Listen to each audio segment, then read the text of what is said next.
What is the definition of civilization for Muslims if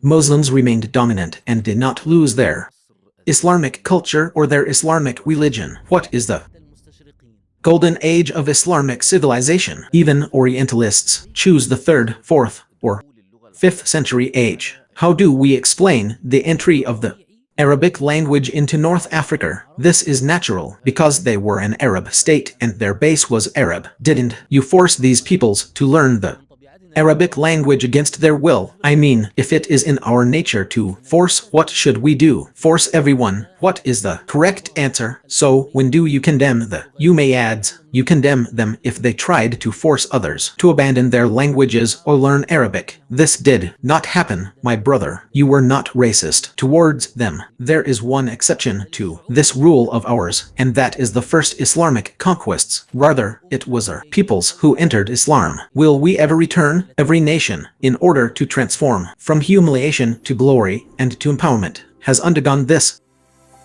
journey. Peace be upon you, my brothers, wherever you are, and welcome. Lovers of history, wherever you are. In the 100 Questions in History series, we are now in episode 6, where we will present question number 15. I also welcome our regular guest, Professor Muhammad Al-Harmi. Welcome, Professor. Muhammad, question 15 asks, what was the golden age of Islamic civilization? This golden age, my brother, when did it exist and where did it exist? There's something else that's also raised here and there, which is the story of the civilizational model. Since we're talking about the golden age, we should dream, will we ever return to the Islamic civilizational model? Or is it possible to create something better than it? Or will the idea of returning to this model always be met with conspiracy, and the matter might require military intervention to thwart it, thus keeping this nation at the bottom of the nations? In the name of God, the most gracious, the most merciful, and peace and blessings be upon the messenger of God, his family, his companions, and those who follow him. My dear sir, I reiterate my welcome to you. May God protect you in this enjoyable series, and God willing, we finished the last episode. This is a single question, and I'm telling you, you're asking a complex, huge, and nuanced question. Anyway, I'll answer it, and you should pay attention to the details. Thanks to you all, not to me. You're the one answering. We all benefit from you. May God bless you, sir. Okay, this is a great question. The question about the golden age of Islamic civilization is related to what we discussed in the previous episode. By the way, sometimes when I give a course or lecture, I turn this question into a competition with the students. Guys, what was the golden age of Islamic civilization? For example, someone might say Andalusia in its golden age. Of course, you know, of course, you've visited Granada and the Alhambra. Alhambra is something truly breathtaking, magnificent, and captivating. And this was 600 years after its construction. I mean, imagine how someone who has seen Paris, Washington, and New York would be when they were amazed by the Alhambra. So, how would someone who hasn't seen modern progress view the Alhambra? It was, I mean, a world of wonders. At that time, I read in some Spanish historians that the Sultan of Granada's council was designed to instill awe and reverence in the hearts of ambassadors. So, of course, the council, which is in the Commerce Hall, yes, the fact that it's open from different sides and the reflections of light in it, and also when you put colors on the glass, this reflects on the seated sultan as if he were dominating Granada, and the palace is on top of the Severan Mountains. It's something amazing. It's on the Severan Mountains. In the Severan Mountains, yes, the Severan Mountains. So, the point is that the Alhambra was dazzling. Yes, it's dazzling now after all this Scientific progress. How was it in his time? Someone might. In the age of science and the age of course, Baghdad, I mean, if we say now, for example, that New York is the capital of world trade, Washington is the capital of politics, and Paris is the capital of culture, if we say that all of these together were Baghdad in its time, Baghdad in its time was all of these together, and that's why al-Hamarwi, the famous geographer, used to say that Baghdad is the mother of the world and the mistress of all cities. There is no one like it. He's even compiled a dictionary of countries, and Baghdad is the mistress of all cities. No one else is on that level. Al-Shafi'i asked one of his contemporaries, I forget his name, by God, have you seen Baghdad? Meaning, have you traveled to Baghdad? Al-Shafi'i replied, if you haven't seen the world and its people, then you haven't truly seen the world. Al-Shafi'i died in 204 H during the Golden Age, as he lived during the reign of Harun al-Rashid. Baghdad continued its zenith after Harun al-Rashid during the reign of al-Mamun. Someone might mention the Taj Mahal in India during the era of the great Mughals, the great sultans, and the magnificent Indian palaces. Another might mention Cairo. During the Mamluk era, Ibn Khaldun said, when I entered Cairo, I saw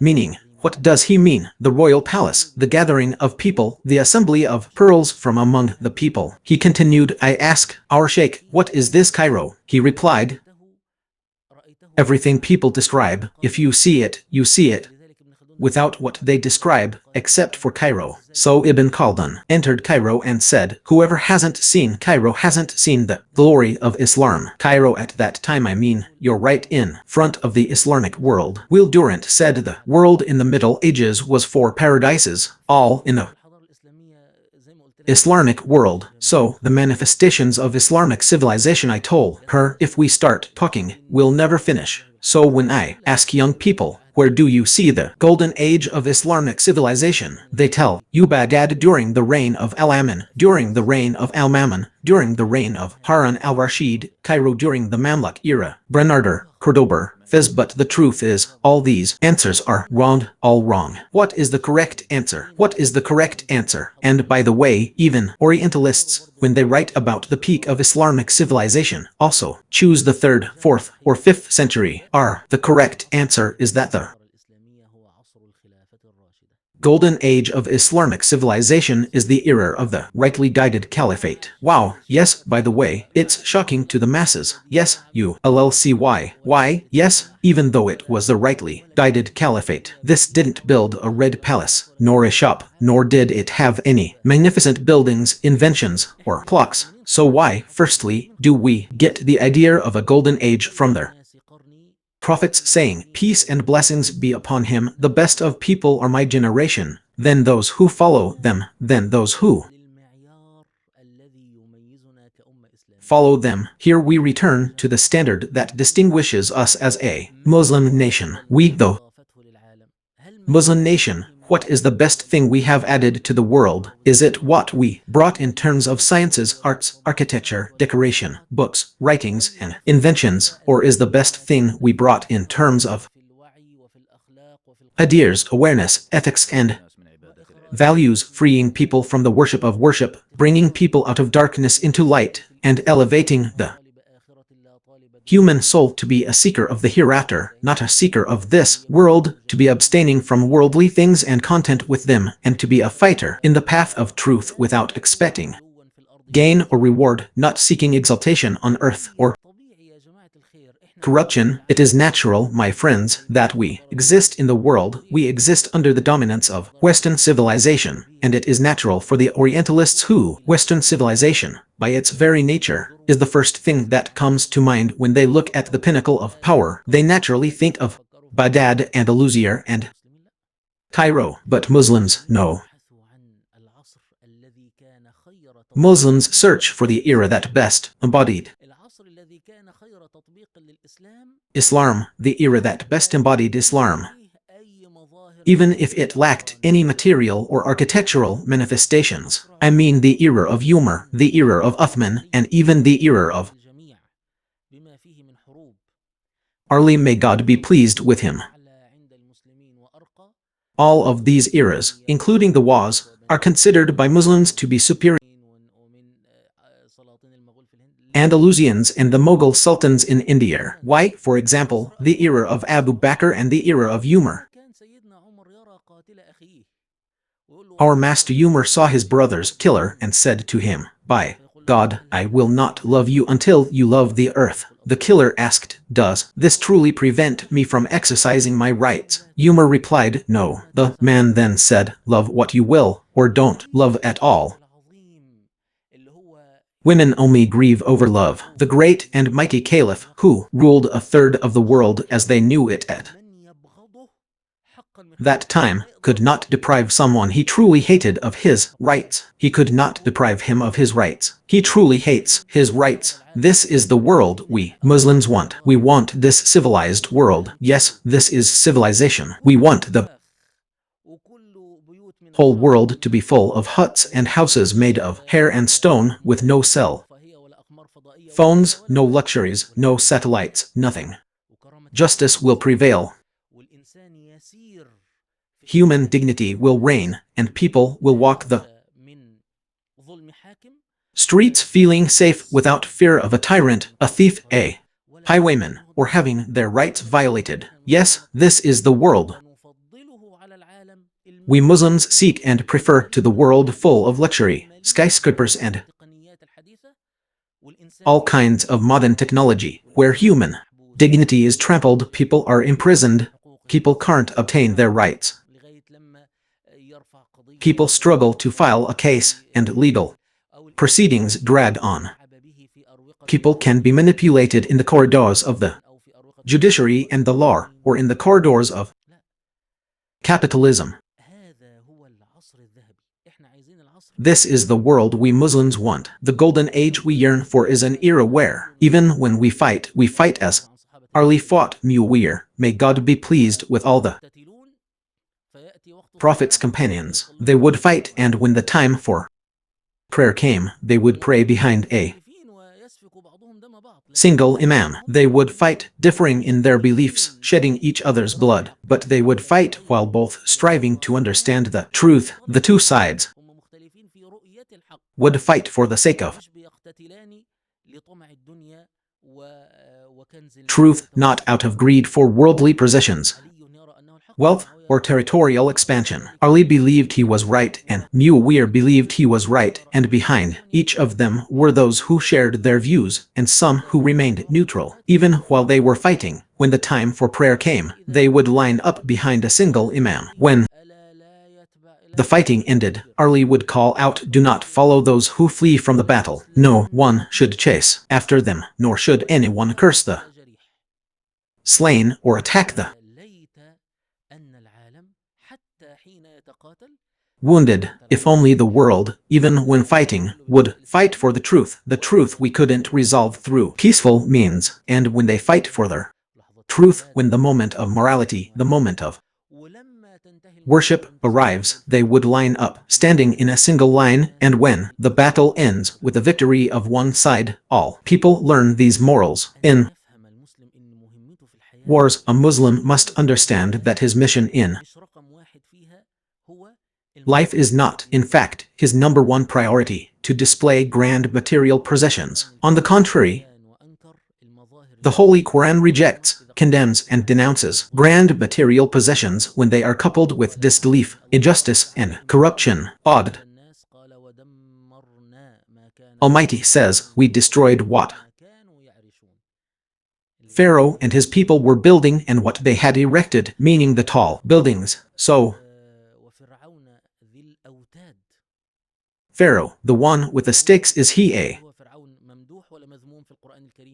praiseworthy or condemned Pharaoh in the Holy Quran? Even though he possessed grand material possessions, he is condemned. And Thamud, who carved out dwellings in the rocks of the valley, Thamud, who cut through the rocks in the valley. You see the dwellings of Thamud, people carved houses from the mountains. They did something great by the standards of their time, after all that we have discovered. So, by the standards of their time, was Thamud condemned or praised? He is condemned in the Holy Quran. And Ad, who did not create Thamud, the like of whom was not created in the land. The point here is that material possessions Grandeur means nothing to a Muslim. What matters to a Muslim is adherence to the application of Islam and the values, mercy, justice, and dignity it embodies. Therefore, throughout history, Muslims have never elevated anyone above the rightly guided caliphs. You might find someone like Abu Ja'far al-Mansur, or Harun al-Rashid, or al-Mamun, or Sulayman the Magnificent.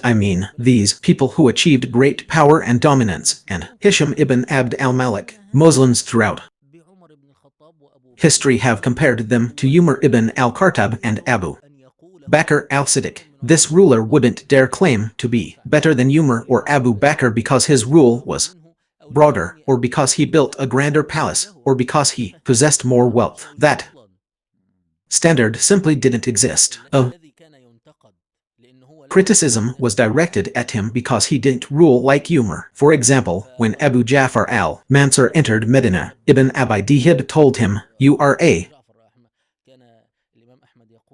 tyrant." Abu Ja'far, Imam Ahmad used to say, "You are better than Ibn Abi Dihib in everything, except in upholding the truth," because Ibn Abi Dihib was facing Abu Ja'far al-Mansur. Abu Ja'far, meaning Abu Ja'far. This is something of immense prestige. One, the ruler of the planet in a foundational era. So he says to him, "You are better than Abu Ja'far." He says to him, "I am better than Umar." He does not say to him, "You have squandered the money." He says, "He has sent armies who are better than you and were just in their spending." O Umar, I draw attention to the fact that the Muslims did not elevate anyone above the rightly guided caliphs, and none of these rulers dares to say, "I am better than these rightly guided caliphs," even though, by material measure alone, they are more expansive in kingdom and authority and have more wealth, more palaces, and more guards. Okay, Professor Muhammad, we know that civilization has two major aspects, a cultural aspect and an urban aspect. This is what we all know. But according to what you are presenting now, we must ask, what is the definition of civilization among Muslims? If so, since we are asking the golden age of Islamic civilization, and the answer is the era of the rightly guided caliphs, is that correct? So, what is the definition of civilization among Muslims? Of course, we did create a civilization, and that doesn't mean we didn't. No, we did create a civilization, a very large and impressive one. Yes, we talked about its immense material manifestations in the previous episode, and we also mentioned the definition of civilization and the differences people have about it. But I'll say it again, if we're asking about civilization among Muslims, there's no doubt that values and meanings take precedence and dominate over material manifestations. There's no doubt about that. Even Muslims look at their civilization, reveal the Kaaba, the Prophet's Mosque, and Al-Aqsa Mosque, but they don't revere the Alhambra, the Taj Mahal, the palaces of Cairo, Cordoba, and Fez, or the Sublime Porte in Istanbul. Rather, all of them see themselves as obligated to serve the two holy mosques. So, what I want to say is, if you were to talk about the era of the rightly guided caliphate, what did it produce? On a practical level, nothing but the Kaaba, a simple square building, and so on. Some secular Orientalists belittle this era, asking, what does civilizational achievement even mean? The Muslim sees himself as obligated to bring people out of darkness into light, to guide them from darkness to light on the level of their psychological, emotional, and spiritual development. First, only then can they create material manifestations and prosperity. But what if these two things conflict? What if we have an era with material values but no spiritual values, and another era with material values but fewer spiritual values? How do Muslims balance this with the application of religion and Sharia law while preserving these material and spiritual values? That, is the golden age. So, what does this golden age mean to us? Of course, when we talk about history, we don't just chatter or dwell on it. It matters to us that it improves the world we want to create. If we as Muslims were to regain dominance over this world, what would we do? What would we do? What would we see? The world lacking. We're not going to fix it and then build it. No, we don't intend skyscrapers. We don't want to build another skyscraper on top of the existing one to show the superiority of Islam. Or instead of people reaching Jupiter and Saturn, we want to reach the next galaxy. No, this isn't the kind of world we want. We might build skyscrapers, but then we'll disagree. Of course, I have an opinion on the issue of skyscrapers, but what I want to say is, two Muslims might disagree. We might build a skyscraper taller than the one the Americans built to show the superiority of Islam. For example, you know Sultan Ahmed wanted to build the Sultan Ahmed Mosque in front of Hajar Sophir to prove that Muslims could build a dome taller than Hajar Sophir's. Is this Islamic logic in any way? We might accept it, but it's not what we want. What we want for this world, what we want for humanity, is for the oppressed and downtrodden in India, Pakistan, and Nepal to be freed, and Bangladesh, who manage the machinery of global capitalism and who pay with their blood for the well-being of Western man, not even the well-being of Eastern, Gulf, or any other kind of man. This is what we must fix. There are peoples enslaved by other peoples, bound by international agreements that prevent them from investing their resources, spending on themselves, and improving their conditions because a certain country holds long-term contracts and controls these resources. It is wrong. No, it is not permissible for a country to print money without backing and dominate the world with its armies, using this money to buy people's efforts, money, treasures, and labor. A golden age of Islamic civilization is not only useful to us in terms of historical matters. No, it guides our minds and consciences. What do we want to fix in the future? This is a huge difference, Brother Murad, so that we know the civilizational model we want to create, yes, and how it should be. How should it be? This is a huge difference in approach. Of course, I want to tell you that you certainly won't be able to confront the current dominant civilization unless you possess science and technology, and unless you fight. You must have the material means to be able to wage this war, but these things are means to something and ends to something else entirely. We are being tested and we are being slaughtered daily because of our weakness in these areas. But what we want is not to create displays of luxury, extravagance, and wealth, or to become more powerful and corrupt than them. No, we want to save them from darkness and bring them light. So, please, forgive me, but you find someone like Rabbi Ibn Amir speaking to Rustam. Rustam was a commander of the Persian armies. Consider him the U.S. Secretary of Defense today. Rustam was an envoy from the Muslim army, and the narrative even describes him as having torn clothes and a spear, and his condition as dire. Rustam asks him, "What brings you here?" Rabbi Ibn Amir replies, "We have come to liberate the people. From the worship of people leads to the worship of God, the Lord of all people, and from the narrowness of this world to the vastness of this world and the hereafter." Look at this amazing scene, my friend. What narrowness of this world are you talking about? He wants to tell him, I came to take Rustam out of the narrowness of this world he's in and into the vastness of this world and the hereafter. My friend, you don't even have a few dates to eat, and this man is sitting on cushions and pillows with a Persian empire behind him, an empire that has existed for thousands of years. So you come to take the Persians out of the narrowness of this world and into the vastness of this world and the hereafter that you have. What are you saying? But this is what was in the Muslim's mind. Yes, Rustam is in his finery in the narrowness of this world, and I want to take him and his people out of the narrowness of this world they're in. Their thinking is all about this world. Their dreams are all about this world. Their ambitions are all about this world. When they wanted to impress the Muslim envoy, They went and spread out cushions and pillows for him. But no, I, the Bedouin, am in the realm of this world and the hereafter. I am not attached to this world, and I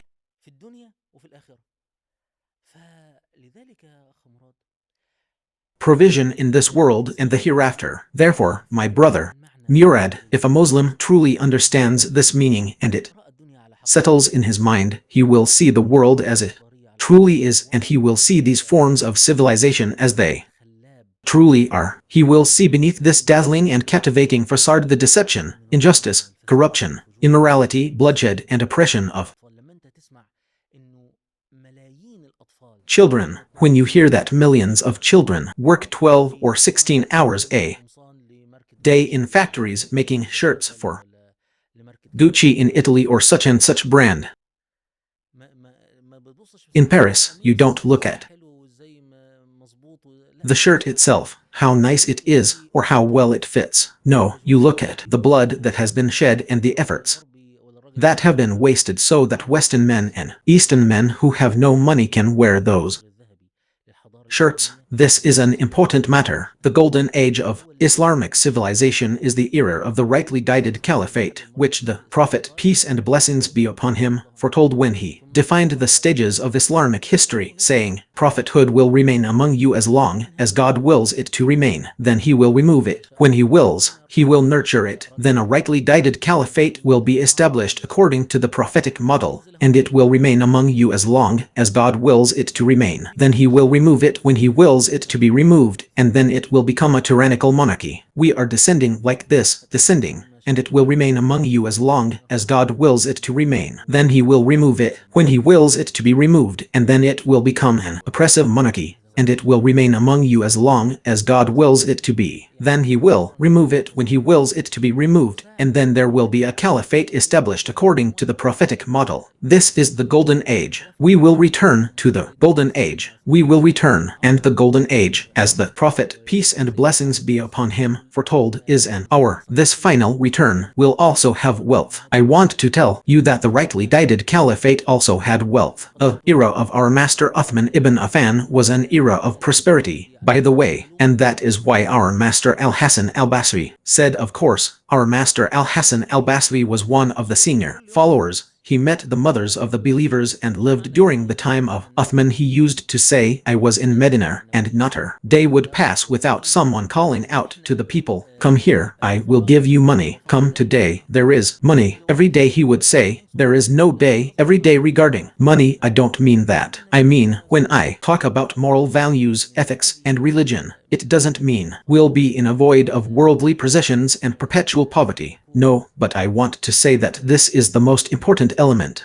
Otherwise, in the era of Uthman, there was prosperity in this manner. The Prophet, peace and blessings be upon him, mentioned this to us during the era of the rightly guided caliphs. He said, there will be a caliph among them who will distribute wealth generously, not just in a way that is dispersed, meaning he won't count the money. And the Prophet, peace and blessings be upon him, mentioned that time as a time when wealth will abound and security will prevail. He mentioned some of the signs, even that wolves will graze with sheep, wild animals will graze with cattle, and children will play with snakes without harming anyone. Perhaps this was during the Umayyad era. I believe this was during the era of the Caliphate, meaning the awaited Caliphate. Most of those who interpreted this hadith interpreted it as referring to the time of the Mahdi and the promised Caliphate, meaning the time of the Mahdi, and later to the time of Jesus, son of Mary, when he returns. May God be pleased with him, because he will also return after the Mahdi. Anyway, what I want to tell you is that the promised caliphate, which will follow the prophetic model, will also have wealth and manifestations of material superiority, just as the rightly guided caliphate also had manifestations of material superiority.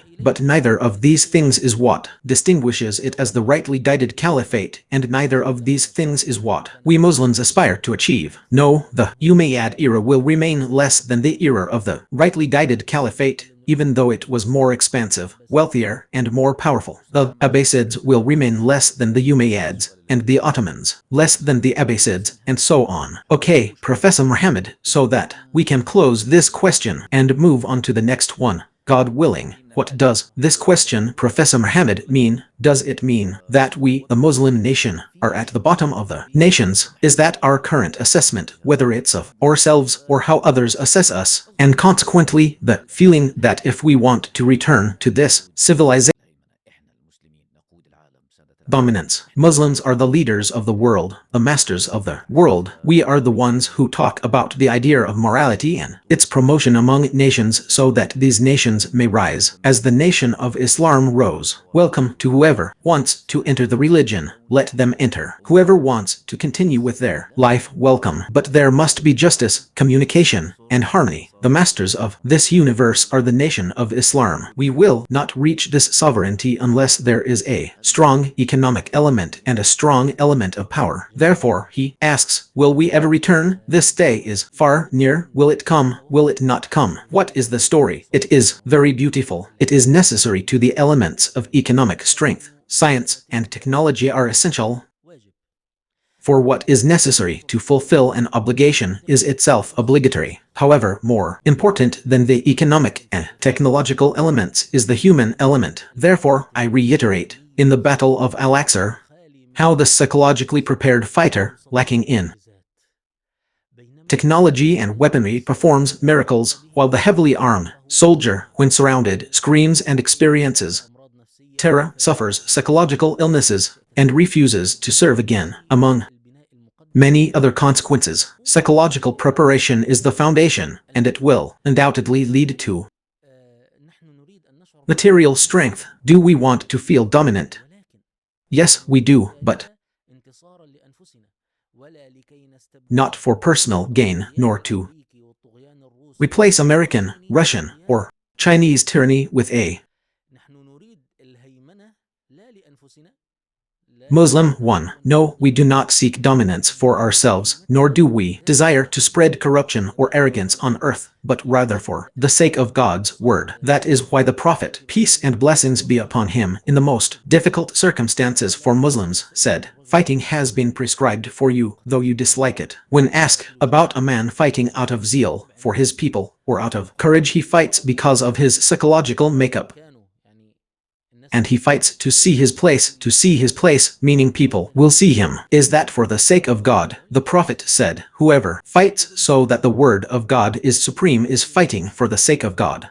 All of these are not fighting for the sake of God. And how many are killed between the two lines, God knows best. A person with sincere intention can reach the rank of martyrdom even if he dies in his bed. And perhaps someone killed between the two lines, God knows best. So yes, we want dominance, not for ourselves, not for our own sake, but for the religion, for Islam, for the word of God, for the religion of God. Because we see and believe that this religion of God is the most comprehensive, complete, and ideal example, model, and methodology for managing this world and giving everyone their due. This is an important distinction. Dominance is not for ourselves, not for our own sake, not for our own sake, not for our own sake, not for our own sake, but for the religion, for Islam, for the word of God, for the religion of God. Because we see and believe that this religion of God is the most comprehensive, complete, and ideal example and model for managing this world and giving everyone their due. This is an important distinction. Dominance is not for us, not for our own sake, not for our own sake, not for our own sake, not for our own sake, not for our own sake, meaning tyranny. So does this mean that day will come or not? We are a nation promised victory as a nation, but as individuals, we are not promised victory as a nation. A prophet, peace and blessings be upon him, said, God showed me the earth, and I saw its east and its west, and the dominion of my nation will reach what was shown to me of it. And he, peace and blessings be upon him,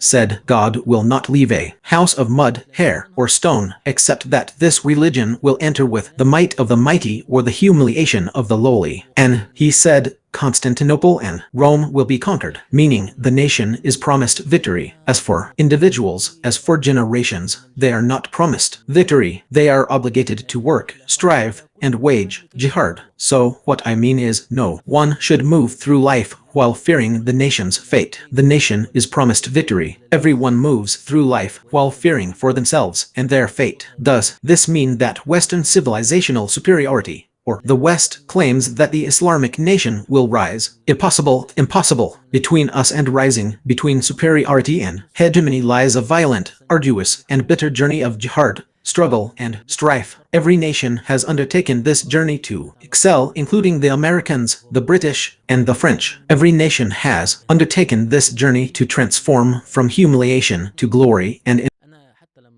rising again. Even when I read the memoirs of some Americans, Western judges, and other important figures, I see a genuine fear of the resurgence and spread of Islam. They are truly terrified of this force emerging. What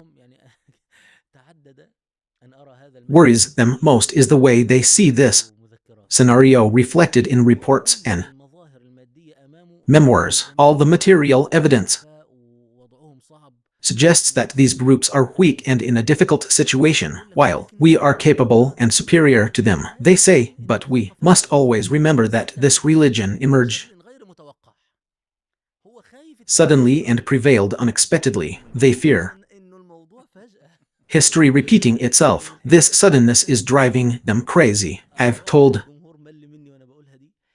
many stories, and I expect the audience is tired of hearing me repeat them. This was something that astonished me in the memoirs of Hajj Amin al-Husseini. May God have mercy on him. You know, of course, Hajj Amin al-Husseini was a shuttle diplomat trying to counter the British pressure to establish a Jewish state. So he allied himself with the Germans, were their enemies in the World War. But one of the strangest things is that while he was talking to the German deputy foreign minister, he told him that Germany should support the peoples of North Africa against the French occupation, claiming it was in their best interest. The man said, by God, and the deputy replied, no, by God, that's something we can't do, and it's not in our interest. The man asked, how so? The deputy replied, yes. The man said, by God, no, it's not in our interest, we can't do it. The deputy said, well, you should be aware that if you, as Germany, don't support them, they will be forced to seek support from communism. Communism is supposed to be an enemy of Germany and an enemy of Europe. The deputy replied, look, Europe isn't afraid of communism. We can deal with communism with some economic, social, and legal reforms. In Europe, the real fear that Europe has is that the Islamic Maghreb will reunite into one state and history will repeat itself. This was said in 1944. In 1944, the Arab world was completely occupied and had no power. Germany, the superpower, isn't afraid of communism, the superpower, and doesn't want to support the Brotherhood. They're against France, the superpower, because they're afraid that if the Maghreb unites, it will conquer Andalusia again. I mean, it's astonishing to read this from your enemy. We're actually seeking liberation, meaning the liberation of the land we're in. So, of course, Sheikh Murad, we will face severe crises and embark on a long journey. But this is what distinguishes us from other people. We've come to bring people out of darkness into light, to save them from superstitions and illusions, and from the tyranny of rulers. We want the word of God to prevail, not the rule of individuals. This is the civilizational model. If we were to summarize, this would be the summary. By the way, at the beginning of your talk, you mentioned when you asked your students about a model of incubation, meaning Andalusia. I recently read a report related to tourism, but it's one of the 3 most important sites. Visiting Islamic sites in the world, like the Alhambra in Spain, the Sublime Porte in Istanbul, and the Taj Mahal in India, is truly remarkable. These are all part of the Islamic heritage. Yes, indeed. Okay, so from question 15, let's move on to question 16. 16th question, Professor Muhammad says, of course, excuse me, sometimes I ask questions in colloquial Arabic, but it's to be closer to the mindset of the person asking the question. This is the point, my friend. We know that when nations conquer, they impose their language, customs, traditions, and heritage on the conquered nations, as many do. So, what the Spanish did, what the Portuguese did, what the French did. They forced the peoples they conquered to learn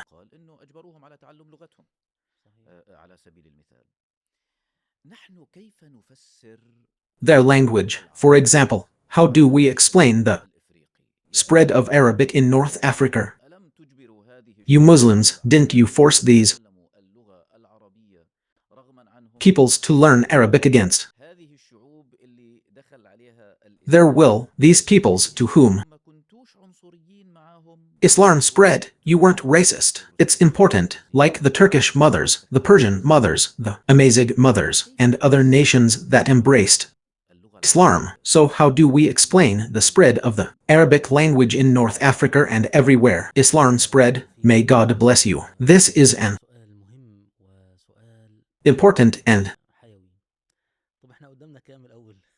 vital question. So how many minutes do we have? We have 25 minutes. Great, great, excellent. Look, my friend, pray for the Prophet. Oh God, bless our Prophet. We are now faced with a paradox, something amazing, something astonishing. Will help us understand what happened. Now, the Islamic world. Islam began in Medina, in the Arabian Peninsula. So, the Arabic language and Islam began with conquests, meaning they began at the same time. The two great defeats of the Persian and Roman empires were in the same year, one in Rajab of the year 15H, and the other in Shaban of the year 15H, the battles of Yarmouk and Jerusalem. Now, in our time, the easternmost reaches of the Arabic language are Iraq, and then the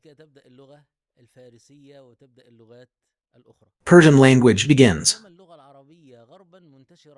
Other languages, while Arabic spread westward to the far reaches of North Africa, and also entered Andalusia, had the Muslims not been forcibly expelled. So, sir, if we forced the conquered peoples to adopt Arabic, then we would have forced the people we conquered to the east and the people we conquered to the west. Or do we force one people and not another? If coercion is in our nature, what would we do? Force everyone? Well, if we find that Arabic doesn't spread beyond Iraq, then surely there is another reason besides coercion that explains the spread of Arabic in North Africa. I hope this is clear. The question, in essence, is whether Muslims forced people to adopt their language or not. This is a natural question because it is the custom of colonizers, foreign occupiers. We have three experiences that shape our contemporary historical memory. The first experience is that of the Spanish and Portuguese. When the Spanish and Portuguese began their Renaissance, which was at the end of the 15th and 16th centuries, they went and occupied the Americas and also parts of Africa and Asia. The Spanish and Portuguese occupation was a genocidal occupation, forcing people to speak Spanish and Portuguese and preventing them from speaking other languages. So, even after 600 years, the people of Brazil and Argentina, the people of South America, still speak Spanish and Portuguese. The second wave of Western occupation, the one dominated by the British and French, wasn't as genocidal and forced. It was a little less so, but there were two schools of thought: the British school, which dominated but didn't force, and the French school, which dominated and forced. Therefore, you find that the peoples occupied by the British might be proficient in English, at least among their elites, but they might not be proficient, which is normal. For example, in Egypt, Sudan, Jordan, Iraq, and all the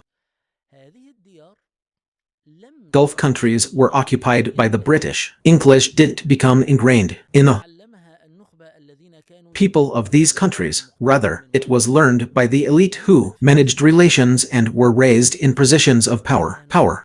and governance, but not the French. The French force people to learn the language to such an extent that you see the French language present in North African countries, deeply rooted and leaving many of its words and linguistic structures within them. Okay, so if we have three experiences: A, forced religious experience, a forced experience but not in cultural hegemony alone. Even in Egypt, we had a nice situation. The British were the occupiers, but the language of the elite was French. Even if you watch old Egyptian films, you'll find bonsoir and bonjour, but not G-dervers, or G-dervers. It's like the British and their ilk. The British were concerned with holding the keys to love. British are practical people, by the way. The French were the ones interested in the cultural formation of the colonized peoples. I mention this so I can use it as an example when we talk about the Islamic conquests. It's one of the nicest things I've found on this topic. You know, the English historian Arnold Toynbee is a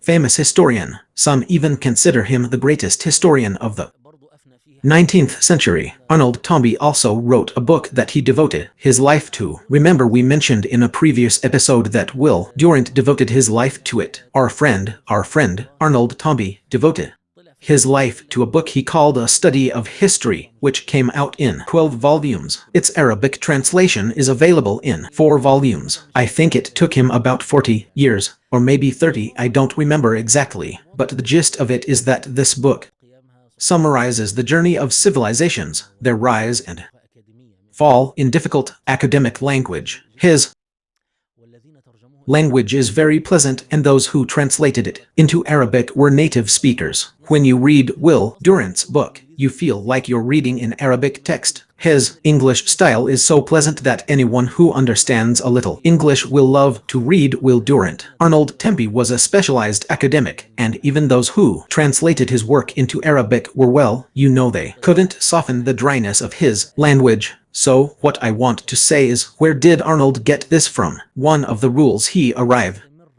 at was that, folks, an occupation only lasts if the conqueror absorbs the culture of the conquered. So now, if one country occupies another, one of two things will happen. Either after a while, the conquered country will forget, or if it manages to prolong its dominance and control, it must absorb, assimilate, and integrate local culture to maintain its grip. So, the conqueror doesn't last long unless it takes from the culture of the conquered all civilizations. He went on to say, however, that there is one exception to this rule: the early Islamic conquests. Early Islamic conquests saw Muslims remain dominant over these lands with their diverse civilizations for long periods, and they did not lose their Islamic culture or their Islamic religion. Rather, it was the people who embraced Islam. This is something he mentions, Arnold Toynbee, in his book, which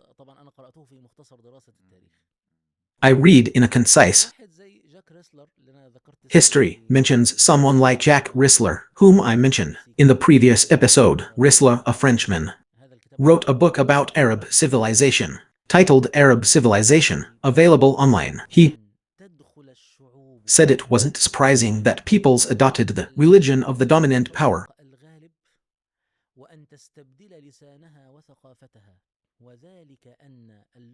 and replaced their language and culture, since Arabic wasn't the language of the conqueror, but rather the language of the conqueror. This is the opinion of a Frenchman who didn't convert to Islam. He used the word conqueror and said it wasn't the language of the conqueror, but the language of the conqueror. Therefore, there's no historical record of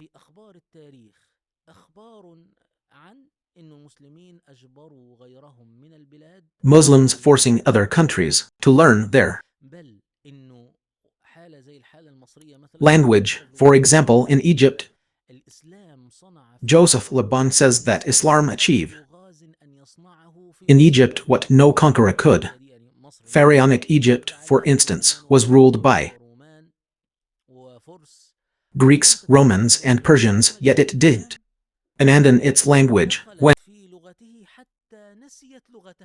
Islam arrived, it adopted Islam and even forgot its own. Now, in Egypt, no one knows hieroglyphics, Coptic and pre-Islamic languages. He says that Islam achieved in Egypt what no conqueror before it could. People embrace Islam wholeheartedly, so I'm telling you, there's no evidence of Muslims being forced to learn the language. What made people embrace the language? It's a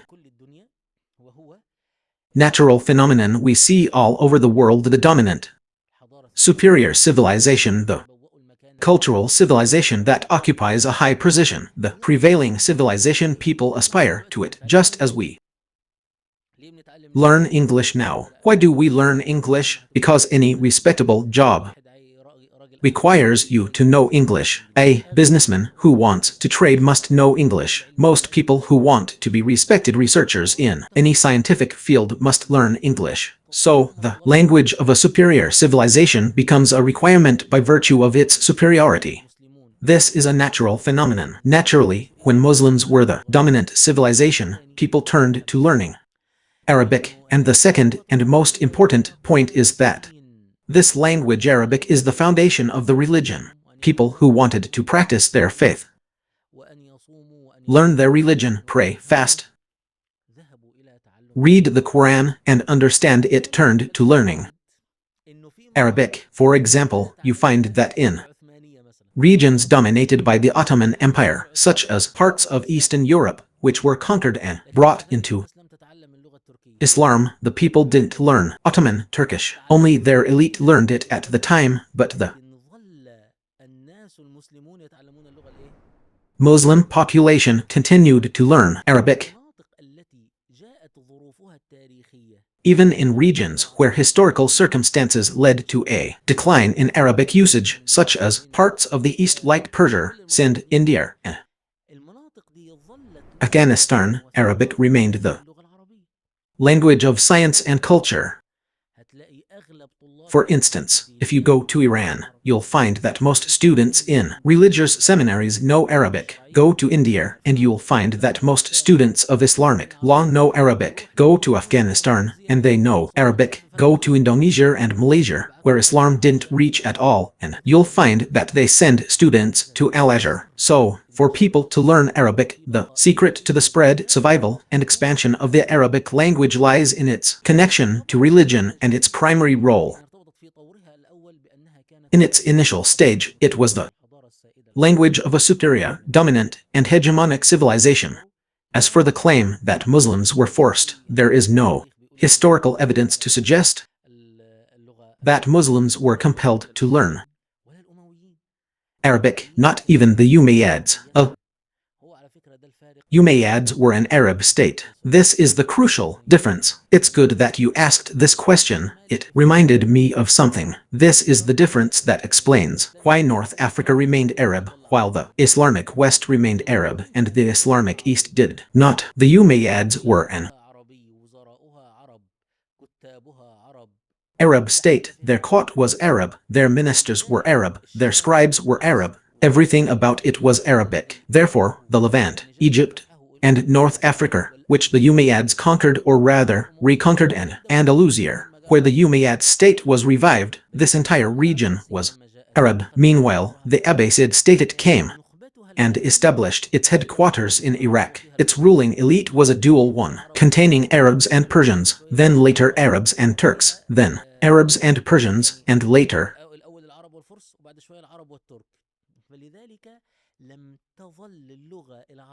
Arabs and Turks. Therefore, Arabic did not remain the language of the elite forever. You could continue to use Persian or Turkish. The language of culture remained Arabic. The language of science, culture, religion, jurisprudence, and Sharia. All of this remained Arabic, but that's why Arabic did not become firmly established in the Islamic East. Many historians, and I agree with this view, expect that if the Umayyad state had lasted another 100 years, it would have also conquered the eastern wing of the Islamic world. But, my friend, what we hoped for didn't happen. So, let me tell you, the Muslims didn't force anyone. The proof is that the entire eastern wing, which did not conquer anyone, did not act arrogantly, but rather embrace between the Arab conquerors and the inhabitants these lands that were conquered and embraced. Islam experienced a fusion unlike anything seen in other experiences. So, very quickly, in Andalusia, you know, if you like history, a group called the Muwaladin emerged. They became a large class, their mothers Andalusian and their fathers Arab. They remained a major and essential element in the Umayyad state. The same thing happened with the Mawarli. The Mawarli appeared throughout this Islamic world. These were people who were loyal to one of the Arab tribes. They appeared throughout the Islamic world. The point is, there's no issue of racism in the way people saw it.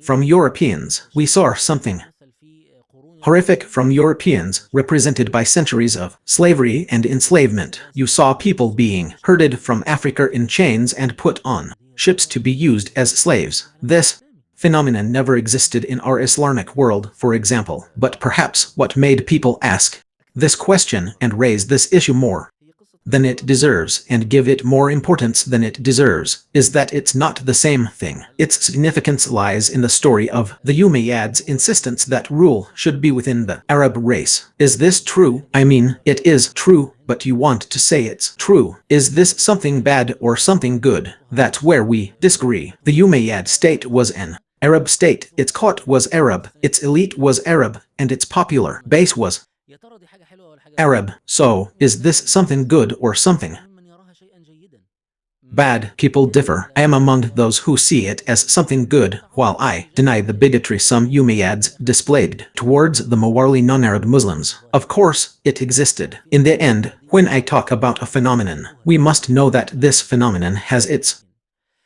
downsides, which we will not defend. But now, let's look at the ultimate outcome. Imagine Sheikh Murad, which would have been better for the future of the Islamic world, for the entire Islamic world to have one language, which is Arabic, even if people retained their local languages. I mean, just because there is an Arabic language doesn't mean people will forget. Yes, Egypt forgot its ancient languages and it became Arabized. The Levant okay, but even now in Iraq there are still Syrians and Chaldeans, and even now in North Africa there are people who know the Amazigh language and are trying to revive it. I mean, why didn't Islam go so far as to eradicate languages? No, but wouldn't it have been better, something that would strengthen the bonds between Muslims and increase their unity for the entire Islamic world to speak Arabic, even if there were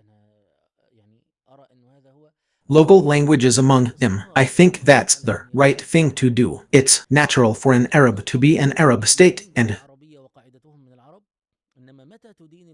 their base is Arab. But when do you condemn the Umayyads? You condemn them if they tried to force or coerce others to abandon their languages or learn Arabic. That didn't happen. Yes, it didn't happen. Oh, okay, so excuse me. Let me forgive you. For example, as we said in a previous episode, here, one of the most important problems we face as history researchers at this moment is that we know more about the history of Andalusia than we do about Ottoman history, even though Ottoman history is closer to us in time and place. Why Andalusia? Because Andalusian writing was in Arabic. Even now, we can't read the documents. Few people can read Ottoman documents, while many can read what the Andalusians wrote. Which is better? Yes, and then, for example, when the transformation happened here in the Turkish Republic and the Turkish language replaced the Arabic script with the Turkish alphabet, there were two stages between us and the Ottoman language. Now, a modern Turk can't understand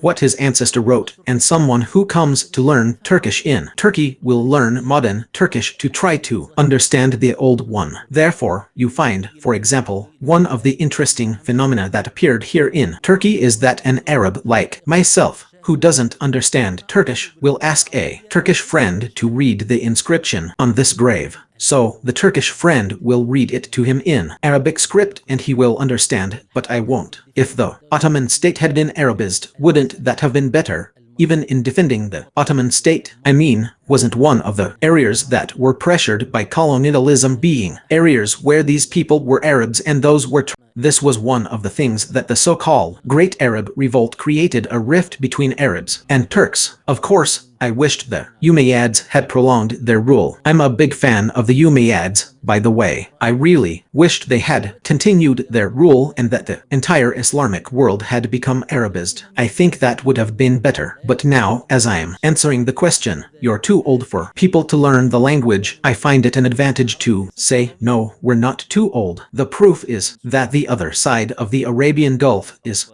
Arab. Yes, it's certainly one of the traditions of governance. It's always better for the country. You're ruling to speak one language, not dozens, for example. Yes, well, we're on question number